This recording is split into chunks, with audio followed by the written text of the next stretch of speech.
The Great Economic Depression.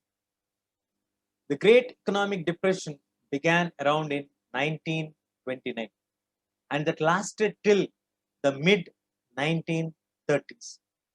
During this period, most parts of the world experienced catastrophic declines in production, in employment, in income, and trade.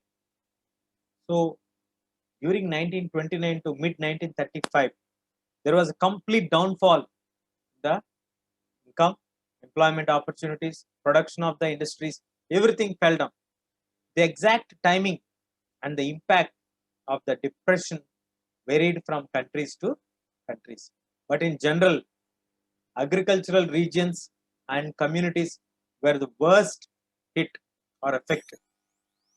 This was because the fall of the agricultural prices was much greater and more prolonged than in the prices of industrial goods. So you can say very clearly the impact of great economic depression continued for a long time and it affected almost all the industries. The worst affected was agriculture. The depression was caused by a combination of several factors. It's not one reason why they have got this economic depression. The post-World War economy was very fragile. First thing, the agricultural overproduction remained as a problem because during the war time, they have asked them to supply large volumes of food, wheat, like that. But the same production continued. So this made worse by falling agricultural prices. As the prices slumped and agricultural incomes declined, farmers tried to expand the production to bring a larger volume of produce to the market to maintain their overall income because in order to maintain their income they need to produce more and more, then only they will be able to get the income what they are getting before. Because of that, the situation has become more worst in the market, pushing more down the prices even further. So the farm produce rotted for a lack of buyers. There were no buyers to buy.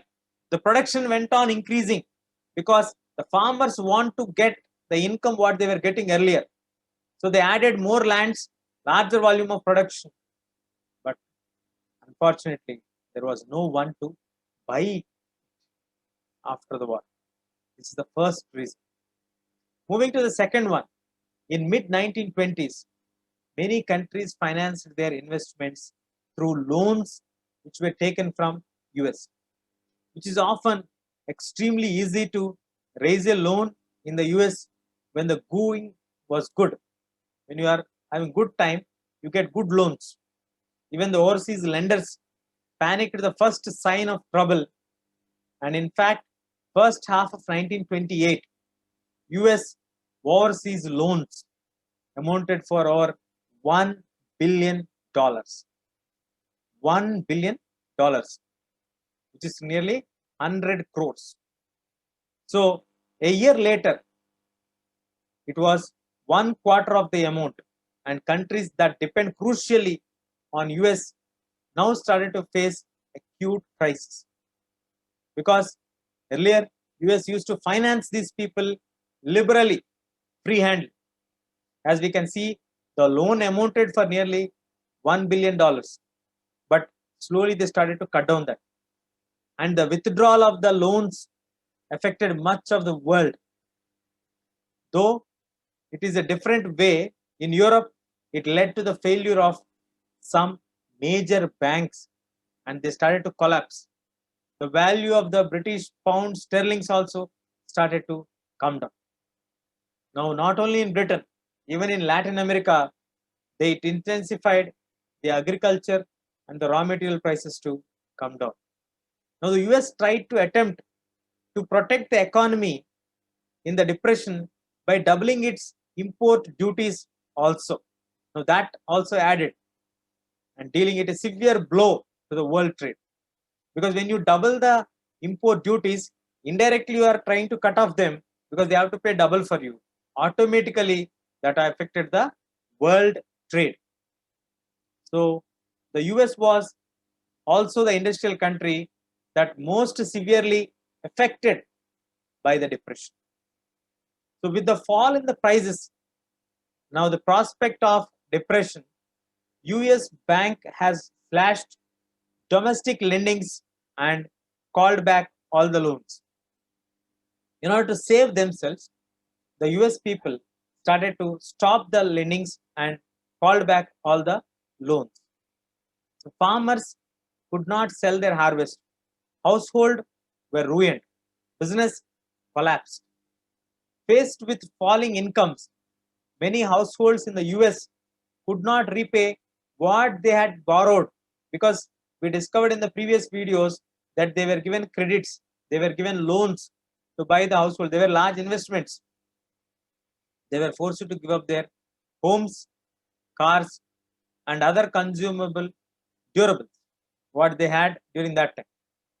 The consumerist prosperity of 1920s now disappeared into a puff of dust. Now there is no consumerist prosperity.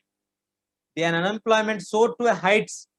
People trucked long distances looking for any work they could find.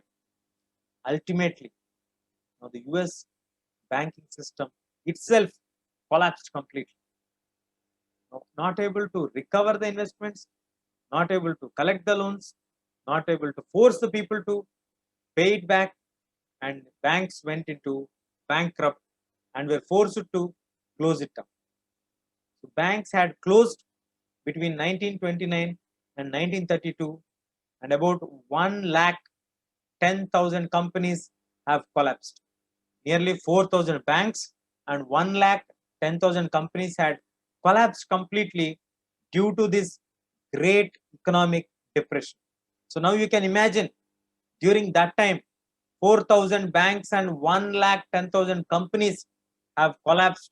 Means you can imagine how terrifying the effect was on the US economy.